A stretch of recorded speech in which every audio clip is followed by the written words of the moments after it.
नमस्कार। नमस्कार सभी विद्यार्थियों का कॉन्सेप्ट मैथमेटिक्स एंड फिजिक्स में फिजिक्स क्लासेस में सभी विद्यार्थियों का स्वागत है। और आज हम क्लास 10th का जो डेरिवेशन है उसमें लिखा था, उसमें आपने देखा होगा कि प्रकाश के अपवर्तन के नियम, उसके बाद सापेक्ष अपवर्तनांक, निरपेक्ष अपवर्तनांक, उसके बाद एक हैंड लिए प्रकाश की उत्कीर्णता। तो उसमें नीचे लिखा होगा वीडियो को देखें। तो जो जहाँ पर भी हम लिखेंगे वीडियो को देखें तो उसमें उस स्थिति में आपको वीडियो को देखना पड़ेगा, इतना याद रख लेना। तो आज हम पढ़ने वाले हैं प्रकाश की उत्कीर्णता। तो चलिए हम बताते हैं प्रकाश की उत्कीर्णता क्या होती है। तो ये हेडिंग डली प्रकाश की उत्कीर्णता, उत्कीर्णता, ठीक है। ये आपने इन शब्दों को तो बहुत बार सुना होगा, जैसे व्युत्क्रम है, व्युत्क्रम है, उत्क्रम है। तो इन सभी का मतलब क्या होता है? इनका मतलब होता है उल्टा या पलटना, ठीक है। ये चीज़ें सारी सारी होती हैं। तो इसी प्रकार ये भी घटना इसी के साथ होगी। तो हम क्या कर रहे हैं, ये लिया मैंने एक अपवर्तक पृष्ठ, अपवर्तक पृष्ठ, ये ऊपर कोई मैंने माध्यम मान लिया, ये माध्यम एक है, ये माध्यम एक है जिसका अपवर्तनांक हमने माना n1। और ये हम मान सकते हैं ये जो माध्यम है वो है विरल माध्यम। ये है माध्यम दूसरा, ये मैंने मान लिया माध्यम दूसरा है जी। और इसका वर्तनांक मैंने मान लिया n2 है। और इसको मैंने ये भी कह दी, ये माध्यम जो है वो है सघन माध्यम, ठीक है। अब इसके लिए हम सबसे पहले एक अभिलंब खींचेंगे, अभिलंब। ये बिल्कुल अभिलंब बिल्कुल लंबवत होगा, लंबवत होगा, लंबवत होगा। और इसको बोलते हैं अपवर्तक पृष्ठ। तो एक कोई प्रकाश की किरण आ रही है, सघन मान लीजिए, सघन, ये मैंने पानी जैसा कोई दूसरा माध्यम भर दिया इस प्रकार से। ये देखें इस प्रकार से ये दूसरा कोई माध्यम है। तो आप सघन माध्यम किसे कहते हैं? जिसका वर्तनांक ज़्यादा होता है वह सघन माध्यम होता है। तो ये कोई प्रकाश की किरण आ रही है, ये प्रकाश की किरण आ रही है। तो ये जो कोण है, ये कोण, ये कोण मैंने मान लिया ये कोण है आई। इसको बोलते हैं आपतन कोण। आपतन कोण को तो आप लोग जानते हैं किसे कहते हैं। अब ये है विरल माध्यम और ये है सघन माध्यम। जब प्रकाश की किरण विरल माध्यम से सघन माध्यम में जाती है तो उसका क्या होता है? अवलंब की ओर झुकती है, अवलंब से दूर हटती है। तो हमें ये पता है कि प्रकाश की किरण जब विरल माध्यम से सघन माध्यम में जाती है तो अवलंब की ओर झुकती है। तो ये सीधी ना जाकर ये थोड़ी अवलंब की ओर झुकी। अब हुआ क्या कि जैसे ही सघन माध्यम में पहुंची तो एक समतल दर्पण को इस प्रकार की स्थिति में रखते हैं, ये समतल दर्पण से कितना एंगल बना के टकराए? ये बना के टकराए 90 एंगल, मतलब लंबवत। जैसे लंबवत टकराएगी तो उस स्थिति में यहाँ पर कौन सी घटना होगी? यहाँ पर होगी आपकी परावर्तन की घटना।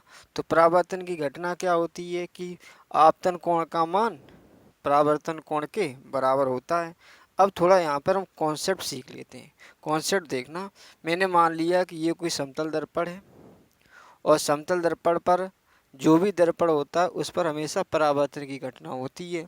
अब उसके लिए मुझे एक अभिलंब खींचना पड़ेगा। मैंने ये खींच लिया अभिलंब, ये अभिलंब, ये अभिलंब। ध्यान देना यहाँ पर क्या मैं कह रहा हूँ। मैं ये कह रहा हूँ कि जो प्रकाश की किरण विरल माध्यम से जब सघन माध्यम में जा रही है, जैसे ही जाती है तो अभिलंब की ओर झुकती है। साथ ही साथ समतल दर्पण की मैंने इस प्रकार से स्थिति रखी कि ये किस प्रकार टकराए? लंबवत टकराए, लंबवत टकराए। फिर यहाँ आओ कि लंबवत, ये आपका समतल दर्पण है, समतल दर्पण पर जो अभिलंब होता है वो लंबवत ही तो होता है। तो इस स्थिति में ये प्रकाश के जब लंबवत टकरा रही है तो मतलब हुआ कि ये अभिलंब की दिशा में आ रही है। अविलंब जिस दिशा में, मान लीजिए अविलंब है तो अविलंब की दिशा में तो आ रही है। जब आ रही है तो अविलंब के साथ ही कितना कोण बना रही है, वो बना रही है 0 डिग्री। कितना कोण बना रही है, 0 डिग्री। जब 0 डिग्री बनाएगी तो यहाँ से अब परावर्तन भी होगी, परावर्तनीय घटना जैसी बात है, परावर्तनीय घटना होगी। तो जब आपतन कोण का मान 0 डिग्री हो गया तो परावर्तन का नियम क्या होता है कि आपतन कोण का मान परावर्तन कोण के बराबर होता है। ठीक, तो आपतन कोण का मान परावर्तन कोण के बराबर होता है। तो यहाँ पर आपतन कोण का मान 0 डिग्री है तो परावर्तन कोण का मान कितना होगा, उसका मान भी 0 होगा।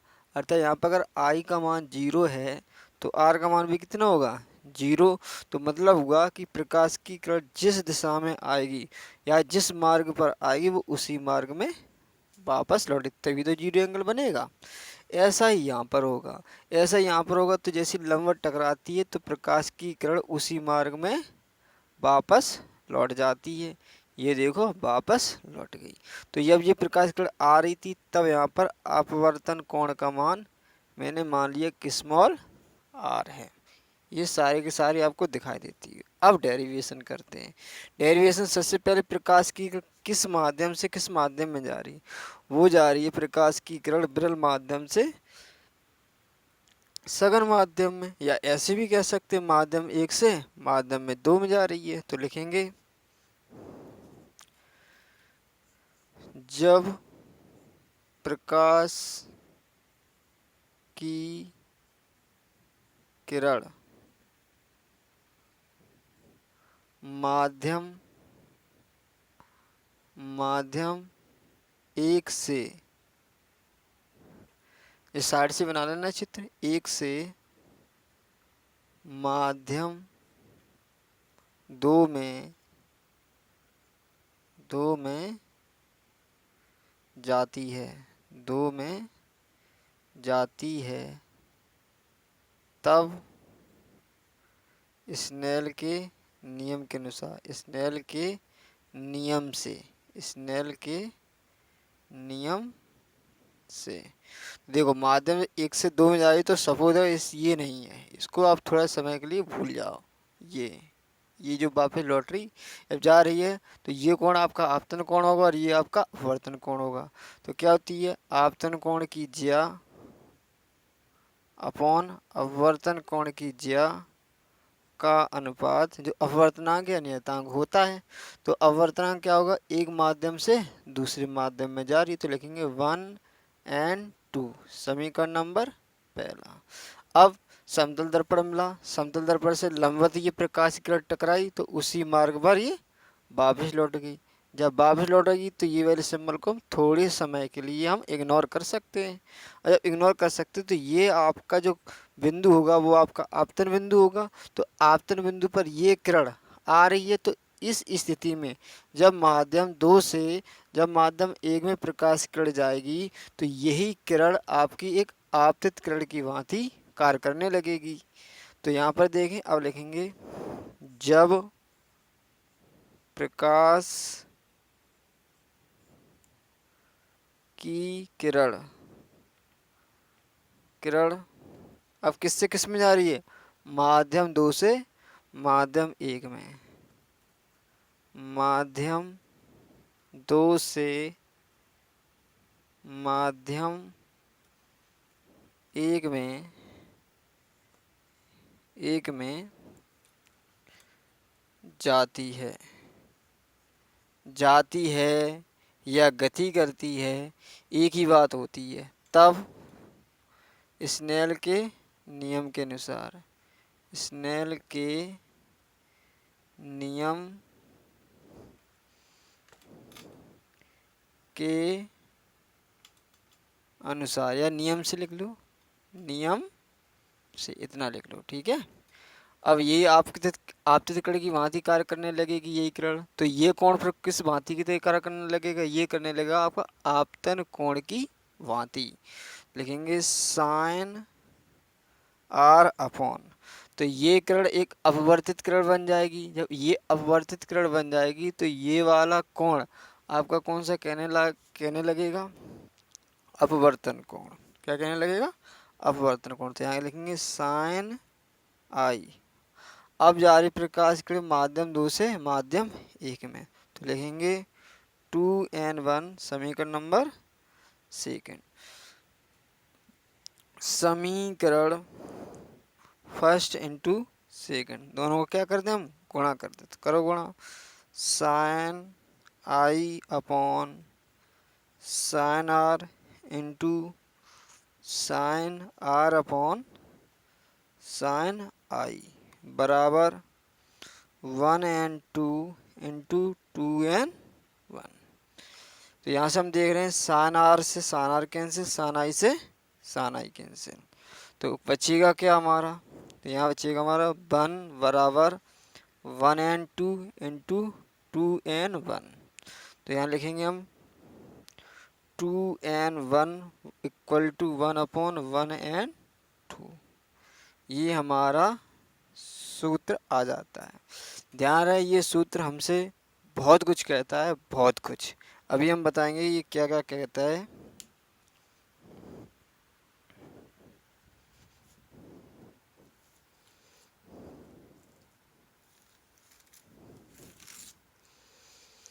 तो इसको आप नोट कर लेना, और नोट करने के बाद फिर इसके आगे हम बताते हैं क्या चीज़ें। ये सारी के सारे चित्र अपना बना लेना, और चित्र कंप्लीट आपका यहाँ बनेगा।